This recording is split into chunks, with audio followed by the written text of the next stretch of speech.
Welcome back. A very warm welcome to Dean MacGregor. Hi Dean, Hi. Thanks for coming on Covered. Now you are the Chief Executive, the Executive General Manager for IAG, is that correct? That's right. Okay, must mean you're a bit busy at the moment. Yeah, there's always plenty to do, but yeah, no, we're progressively working very strongly towards the end of our program. Okay, and you're Christchurch based as well? Yes, I live here, so very much involved. Okay, well, that's actually that's good to hear actually. I quite like that direct connection thing. Specifically, we're talking about houses, foundations, and when you've got foundation damage, what needs to be done. So from an insurance point of view, there are several different options. What are we looking at? Re-levelling, a rebuild, or a repair? Yeah, so sometimes you can replace the foundations under an existing home, or you can re-level the foundations, or if you're building a brand new home, then logically you're building a new foundation with the new home. Okay, so if it's a total rebuild, then that's a bit different again. That's but right. if you're working with the existing house, I suppose that actually the technology has been growing as we're sort of working through this whole earthquake process. I've seen quite a few houses that have been lifted up completely. How do you know if you're using the right technique to fix your foundations? Well, I think an important distinguishment there is it's not the insurance company that really determines what the right solution is. It's very much down to the engineers that we engage on that. And so at IAG, we don't employ engineers directly. We go to the market and get independent engineers. They all need to meet certain standards, and we ask them to assess the property and determine what is the appropriate solution. And often that will be that the property can be re-levelled. Sometimes they'll say, actually the entire foundation may need to be replaced. What they rely on, though, is looking at all the geotechnical assessments that have been done over time, looking at the ground conditions and determining actually what type of foundation is most suitable to protect the home and make it resilient for the future. So we very much rely on the engineers and their advice. Okay, so now an important thing that you just mentioned then was that you're not actually employing the engineer. So these are independent engineering companies? Absolutely, and we have some very strict standards around the engineers that we use. They must all be chartered professional engineers, for example, so they meet the standards required at a New Zealand level. So they're not fly-by-nighters or anything like that. They're absolutely professionals that are providing independent advice. I think actually that the quality of the work is a major concern for Cantabrians. When they're going through, they need that reassurance that what's being done is the right thing.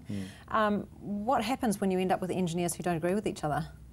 Well, often we'll get an engineer, actually the homeowner may choose to get their own engineer, and if they want some further reassurance that that is the right solution.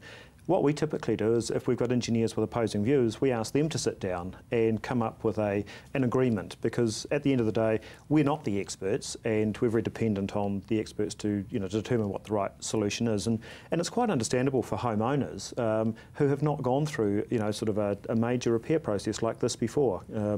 So they want that level of reassurance. And at the end of the day, we're very keen to make sure that we get the right solution as well. We would very much like to continue to be the insurer of the property, and it's important to us to know that it's going to be resilient into the future. Exactly. I suppose you don't want to have provided a solution that then needs to be redone in 3 years' time. Absolutely not. So yeah, that longevity is important for you guys. That's right. As well as for us.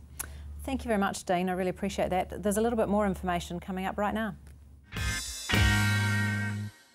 It's important for us at IAG that we reinstate our insured home back to a pre-earthquake condition. So the first point is getting it engineered, is having the property assessed by a CPENG engineer to establish the levels of the property to determine whether in fact they have been compromised. Okay, from there we will re-level as per the engineer's recommendations. GPR report is ground penetration report, okay, to identify where voids, if any voids, are under the foundation of this house. There are several different varieties or several different methods of re-levelling. The most common re-levelling method is jacking or mechanical jacking and underpinning. There are other resin or grout type re-levelling methods also, but predominantly it's a mechanical jacking system. From start to finish, depending on the severity, a process such as this that we're looking at now, in the vicinity of 3 weeks from start to finish. This particular property, the levels are at 70 millimetres, so from end to end, which is well within the MBIE re-levelling guidelines. Well, this is essentially an underpin. Okay, so it's a jacking and an underpin. So you're basically underpinning the existing foundation, lifting the existing ring foundation to the required height, underpinning using the concrete. The process here is to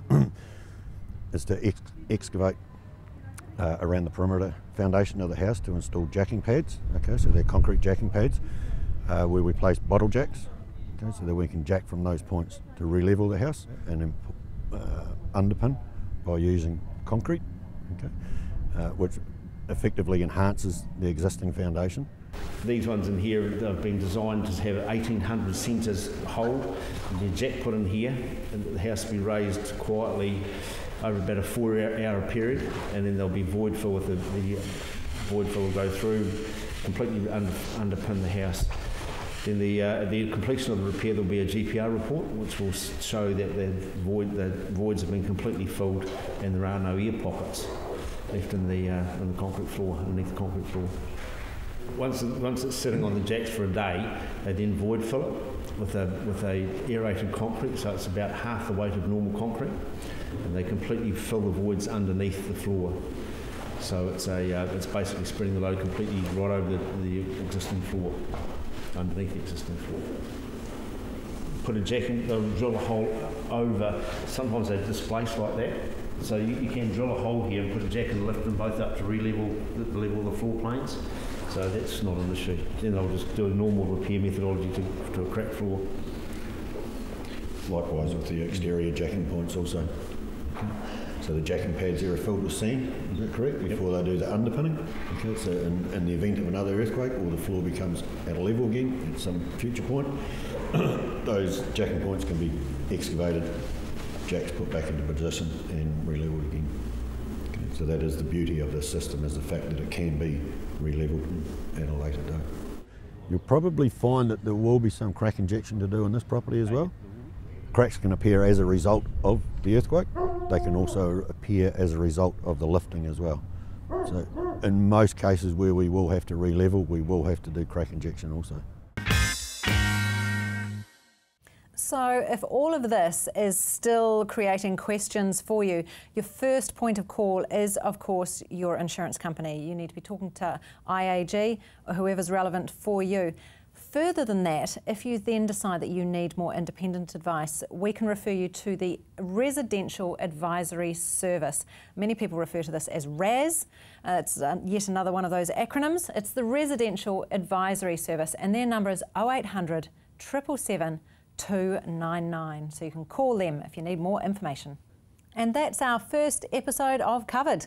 Join me next week as we look into the advisory and advocacy services that are available to help you with settling your insurance claim, and also the support and social services that are also available. I'll see you then.